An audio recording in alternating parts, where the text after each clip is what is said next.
There was a tease on social media on Wednesday from an interview that Cody Rhodes did with Bill Simmons for his podcast. And it went viral on social media. And then on Thursday night, the full podcast dropped. And basically what the clip was, it was like a little teaser of him talking about his time in AEW. So now we have the full quote from that viral clip with Simmons asking Cody if Cody felt like he couldn't elevate anymore in AEW, and if he was worried that he would be in the same place in 2024 that he was in 2022. And Cody admitted that that might be part of it, and then he said he started thinking about writing a book recently, and he was thinking about how he would address his time in AEW. And he said, quote, "There's clearly bad blood, but there's also clearly respect and love." And he said the way he sees it, if he was ever disrespected at WWE, that's one thing. And he equated the company to the New York Yankees, right? That established brand where he's basically a cog in the wheel. You know, he's a number on a spreadsheet.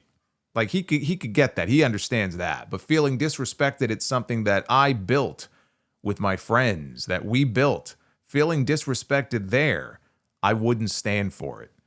I think with Brandy and I both, I'm so blessed to have her. It was one of those situations where it was like, fuck it.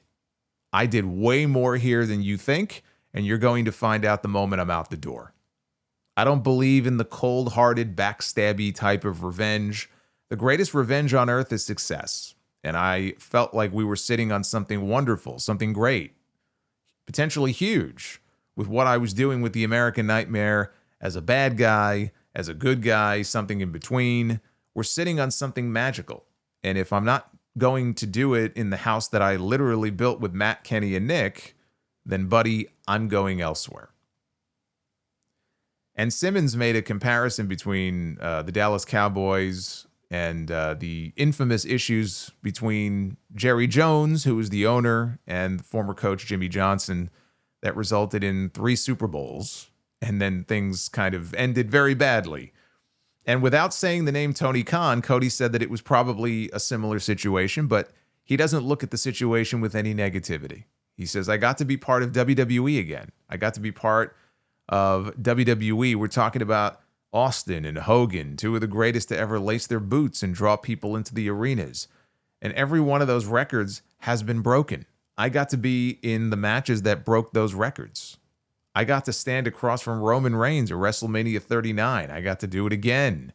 I got the quarterback spot at a company where I was last in the combine. I'm very grateful. That's why I have trouble articulating it and why I want to write this book. I'm very grateful because, hey, okay, this schism happened, but the outcome is I got to be with the biggest game in town. Not only did I get this spot, I got to show them that I could do it.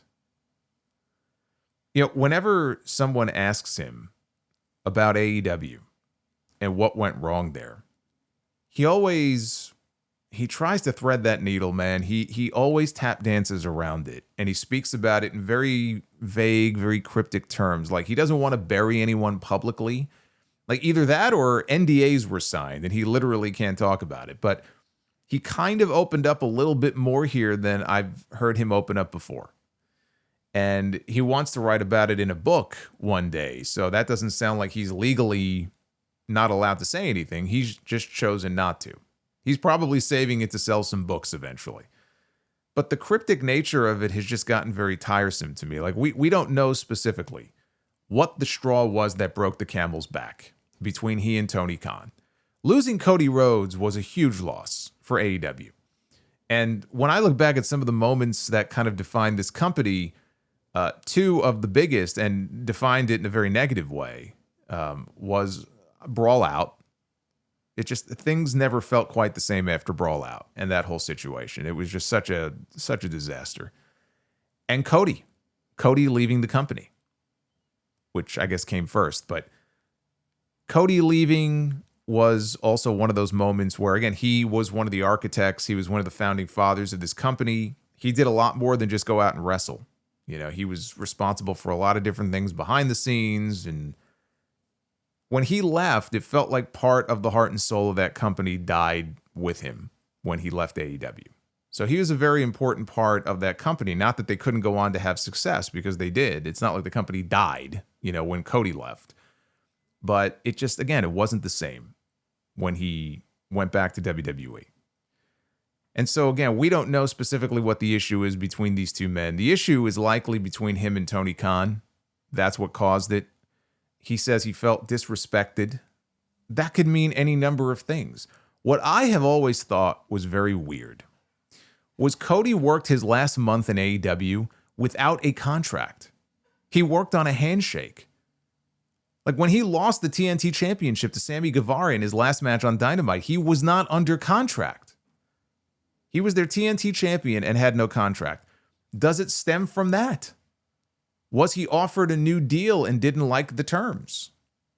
Like, how is it that Cody Rhodes, one of the biggest, most important figures in the company, one of your executive vice presidents, right? One of the founders, and you allow his contract to expire like that? Like at the end of 2021, Tony Khan picked up the contract options for Kenny Omega, Matt Jackson, and Nick Jackson, but not for Cody Rhodes.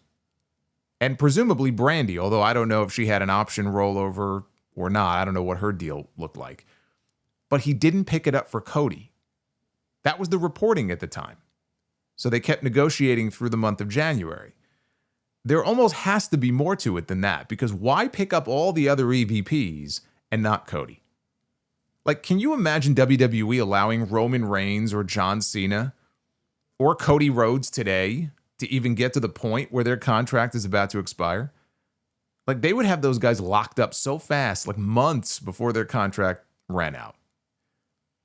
Like when WWE allowed The Rock's contract to expire at the end of 2004, we didn't see him again in the ring until 2011. 7 years went by before we saw him back inside a WWE ring. And that was The Rock. You don't think he felt disrespected by that? I think they claimed at the time, it was a clerical error. Yeah, clerical error my ass. The Rock's contract doesn't lapse because of an administrative mistake. I don't care if he was part-time only or not. It doesn't matter. I still feel like we never got the full story on that. Now, they got him back in 2008 to induct his father and his grandfather into the Hall of Fame, but, even that, it was 4 years before there was any real communication between the two sides. There were clearly wounded feelings. I'm sure he did feel disrespected by that, right? He was already thinking of opponents to work with at WrestleMania 21. He wanted to work with Randy Savage, either Savage, Sting, or Rey Mysterio. Those were the names. He wanted to work with one of them at WrestleMania. He was already gaming out ideas. And then his contract lapsed. So all that to say, in Cody's case, did his contract play into this bad blood that he speaks of in some way? Right? There was clearly some sort of impasse between him and Tony Khan that he was working as a free agent at the end there. Was there an issue with Brandy? And that also upset him. I get the sense that Brandy would pop off in a second about what happened if you gave her the chance to. She probably has her own stories that she could tell. Maybe creative was a factor. You look at the quote that Cody gave Bill Simmons there. He's talking about how there was magic there, whether I was a babyface or a heel or a tweener. And if you're not going to do anything with that, then I'm going to leave and I'm going to go somewhere else. So, how big of an issue was creative? How big of a factor was that? We don't know. It sounds like Cody had one idea for how things should go with his character and with the overall direction of the company, and Tony Khan had a different idea. And the two of them just clashed. And Cody, because he is one of the founding fathers, felt disrespected that his opinions weren't being given greater consideration. It could be as simple as that. Whatever it is, he still won't come out and say it. And until he does, from this point on, I guess there's no sense in beating this horse anymore because it's already dead. It's been dead for over 3 years. The rigor mortis has long set in on the carcass. But I guess we may have to wait until that book comes out to get the real answer.